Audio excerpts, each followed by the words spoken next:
हिंदू धर्म में महाशिवरात्रि का विशेष महत्व है। धार्मिक मान्यताओं के अनुसार इस दिन भगवान शिव और माता पार्वती का विवाह हुआ था। शास्त्रों में महाशिवरात्रि को अत्यंत पावन और फलदायी व्रत माना गया है। इस दिन 4 प्रहर की पूजा करने का विधान होता है। मान्यता है कि जो व्यक्ति महाशिवरात्रि के दिन व्रत रखकर भगवान शिव की पूजा अर्चना करता है, उसकी सभी मनोकामनाएं पूर्ण होती हैं। शिव पुराण के अनुसार व्रत के साथ यदि शिव मंत्र, चालीसा और महाशिवरात्रि व्रत कथा का श्रवण या पाठ न किया जाए तो व्रत अधूरा माना जाता है। आइए अब जानते हैं महाशिवरात्रि की संपूर्ण व्रत कथा। बहुत समय पहले एक गांव में एक शिकारी रहता था। वह वन में पशुओं का शिकार करके अपने परिवार का पालन पोषण करता था। धीरे धीरे उस पर कर्ज का बोझ बढ़ता गया और अंततः उसे एक साहूकार से उधार लेना पड़ा। किंतु समय पर ऋण न चुका पाने के कारण साहूकार ने उसे पकड़वा लिया और एक शिव मठ में बंद करवा दिया। यह दिन महाशिवरात्रि का था। साहूकार के घर पर शिवरात्रि की पूजा चल रही थी। शिकारी मठ में बंद था, लेकिन वहाँ हो रही पूजा, मंत्रोच्चार और कथा सुनता रहा। उसने चतुर्दशी तिथि पर शिवरात्रि की कथा भी ध्यान से सुनी। शाम को साहूकार ने उसे बुलाया और ऋण चुकाने की बात कही। शिकारी ने अगले दिन पूरा ऋण लौटाने का वचन दिया और वह मुक्त कर दिया गया।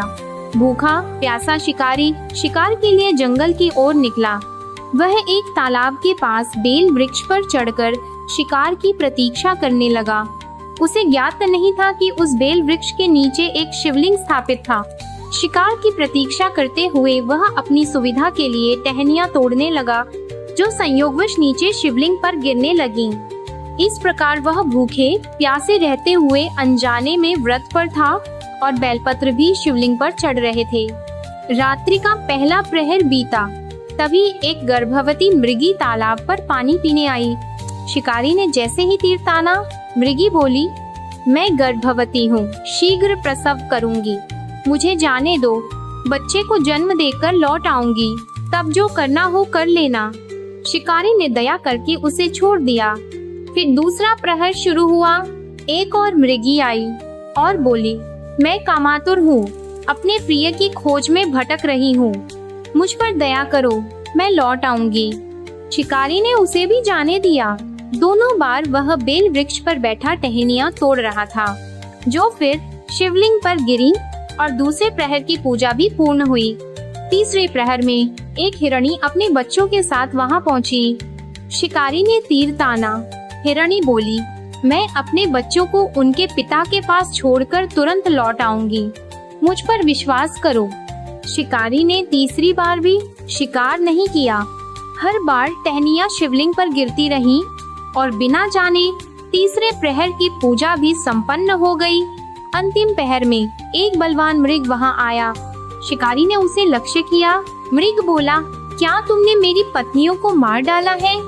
यदि हाँ, तो मुझे भी मार डालो, लेकिन यदि उन्हें जीवन दान दिया है तो मुझे भी थोड़ी देर दे दो, मैं उनसे मिलकर लौट आऊंगा। शिकारी ने उसे भी छोड़ दिया। सुबह हो गई। व्रत, जागरण और बेलपत्र अर्पण सभी पूजन अनजाने में पूर्ण हो चुका था। कुछ समय बाद मृग अपनी तीनों पत्नियों और बच्चों के साथ लौट आया। शिकारी ने उन्हें देखा और सोच में पड़ गया। उनका वचनबद्ध प्रेम, समर्पण और त्याग देखकर उसका हृदय पिघल गया। उसने मृग परिवार को जीवन दान दे दिया। उसी क्षण आकाशवाणी हुई, हे शिकारी, अनजाने में ही सही तूने महाशिवरात्रि का व्रत, जागरण और पूजन पूर्ण किया है। इस पुण्य के प्रभाव से तेरा हृदय शुद्ध हुआ है, तेरे सारे पाप नष्ट हुए हैं। जब शिकारी की मृत्यु का समय आया, यमदूत उसे लेने आए, लेकिन शिवगणों ने उन्हें रोक दिया और शिकारी को शिवलोक ले गए। इस कथा से सीख, महाशिवरात्रि का व्रत यदि श्रद्धा से किया जाए, चाहे अनजाने में ही क्यों ना हो, तो भगवान शिव कृपा बरसाते हैं। इस पावन पर्व पर एक बेलपत्र भी सच्चे मन से चढ़ा दिया जाए तो शिव कृपा से मोक्ष भी प्राप्त हो सकता है। हर हर महादेव।